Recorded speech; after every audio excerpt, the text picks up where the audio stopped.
प्यारे बच्चों, आज हम बात करेंगे क्लास 10th के साइंस के पेपर के बारे में, जो कि आपके हाफ ईयरली का पेपर है।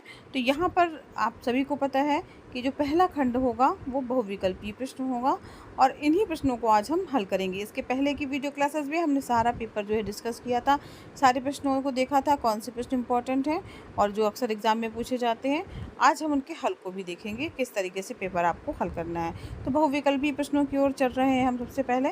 तो यहाँ पर जो भी बहुविकल्पीय प्रश्न आएंगे खंड आ के, उसके लिए आपको एक OMR दी जाएगी और उसमें आपको गोले काले करने होंगे, जो कि आपको काले या नीले कलर के डार्ट पेन से करना है। तो बच्चों इस चीज़ का विशेष ध्यान दीजिएगा। उसमें उसको कैसे आपको OMR शीट फिल करनी है उसका एक अलग वीडियो दिया गया है, बताया गया है। तो चैनल की प्लेलिस्ट में ही आप जा कर के देख सकते हैं और उसको ज़रूर से ज़रूर देख लीजिएगा, क्योंकि बहुत बच्चे जो हैं वो अभी OMR सही तरीके से भरना नहीं जानते हैं। क्योंकि उसकी एक कॉपी बोर्ड कॉपी होती है, नीचे की ओर होती है, जिसमें उसके आंसर अभी आपको लिखने होते हैं। तो बहुत बच्चे उसको भरना भूल जाते हैं, उन्हें नहीं पता होता कि उसे भी फिल करना है, कहाँ कहाँ साइन होते हैं, कहाँ पर आपको जो है पेपर के लिए गोला लगाना है, ताकि आपका वो पार्ट आपका चेक हो। तो उसके लिए ज़रूर वो वीडियो देख लीजिएगा। चलिए बढ़ते हैं अपने उपखंड का की ओर, जो कि आपका फिजिक्स का है। गोलीय दर्पण की वक्रता त्रिज्या और फोकस दूरी में संबंध है। तो वक्रता त्रिज्या जो होती है, वक्रता त्रिज्या और फोकस दूरी में संबंध, तो यहाँ पर फोकस दूरी है वक्रता त्रिज्या की आधी होती है। ठीक है, तो यहाँ पर बी ऑप्शन सही होगा। अब यहाँ पर आप बी ऑप्शन इसका सही है। इसका नेक्स्ट है, स्वस्थ नेत्र के लिए स्पष्ट दृष्टि की न्यूनतम दूरी कितनी होती है। तो बच्चों आप सभी को पता है, इसका आ विकल्प सही होगा, 25 है। यहाँ पर देखिए, श्वेत प्रकाश की किरण के प्रिज्म से गुजरने पर किस रंग के लिए विचलन जो है वो न्यूनतम होता है। तो यहाँ पर जो है लाल रंग के लिए विचलन जो है वो सबसे कम होता है, न्यूनतम विचलन लाल रंग के लिए होता है। सी विकल्प इसका या आंसर सही होगा। धारा का एसआई मात्रक क्या है। तो एम्पियर है धारा का एसआई मात्रक, बी आंसर इसका करेक्ट होगा। नेक्स्ट है, विद्युत परिपथ में विद्युत शक्ति का सूत्र, सही सूत्र क्या है। तो P बराबर I²R, ये बी विकल्प इसका सही है।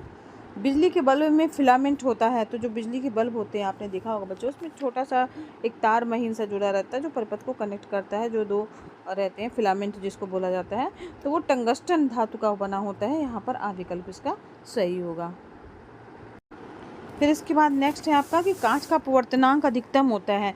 तो अगर आप अपवर्तनांक की बात कर रहे हैं तो बैगनी रंग के लिए कांच का अपवर्तनांक अधिकतम होता है बच्चों। अब चलते हैं अब नेक्स्ट उपखंड के लिए। तो यहाँ पर देखिए, उपखंड जो आपका दिया गया है वो है केमिस्ट्री का खा उपखंड। यहाँ पर BaCl2 Na2SO4 BaSO4 बन रहा है और 2NaCl बन रहा है। तो यहाँ जो ये रासायनिक अभिक्रिया आपको दिखाई दे रही है, ये पूछा गया है किस प्रकार की अभिक्रिया है। तो यहाँ पर देखिए द्विविस्थापन की अभिक्रिया है, यहाँ पर 2 बार द्विविस्थापन हो रहा है। तो यहाँ पर सी विकल्प इसका सही होगा। धावन सोडा का रासायनिक नाम क्या होता है। सोडियम कार्बोनेट है, बी आंसर इसका सही होगा। H2SO4 के विलयन का pH होता है। क्योंकि H2SO4 बच्चों विलयन कैसा है, H2SO4 हम अम्ल बोलते हैं, तो अम्ल का जो pH होता है 7 से कम होता है। तो यहाँ पर इसका द आंसर सही होगा, डी विकल्प सही होगा। इसके बाद बच्चों देखिए, इसमें यहाँ पर पूछा गया है कि कौन सी धातु एक अम्ल से हाइड्रोजन को विस्थापित करेगी। तो Mg और Zn धातु जो है वो अम्ल में से हाइड्रोजन को विस्थापित करेगी। नेक्स्ट क्वेश्चन है कि अधातु है। तो यहाँ पर फ्लोरीन जो है वो अधातु है, बी आंसर सही होगा। फिर है नेक्स्ट आपका फफोलेदार कॉपर है। तो यहाँ पर 2% अशुद्धियों के साथ जो कॉपर होता है उसको फफोलेदार कॉपर कहा जाता है, दा विकल्प सही होगा। नेक्स्ट क्वेश्चन है आपका, मानव हृदय में कोष्ठों की संख्या कितनी है। 4 कोष्ठ होते हैं, आ विकल्प सही होगा। यकृत स्रावित करता है। यकृत जो है बच्चों वो पित्तरस स्रावित करता है। तो यहाँ पर जो है सा विकल्प इसका सही होगा।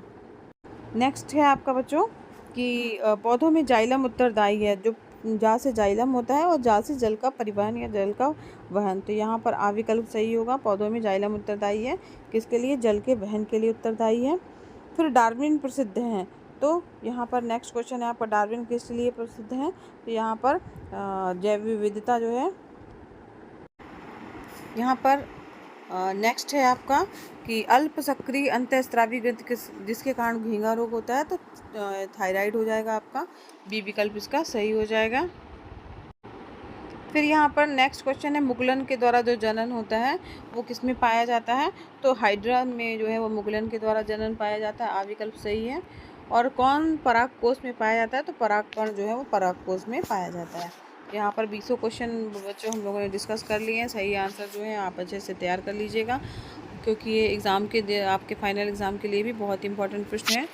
और इसके बाद वर्णनात्मक प्रश्नों की बारी है। तो ये वर्णनात्मक प्रश्न बच्चों आपको आपकी जो कॉपी मिलेगी लिखने वाली उत्तर पुस्तिका, उसमें आपको लिखने हैं।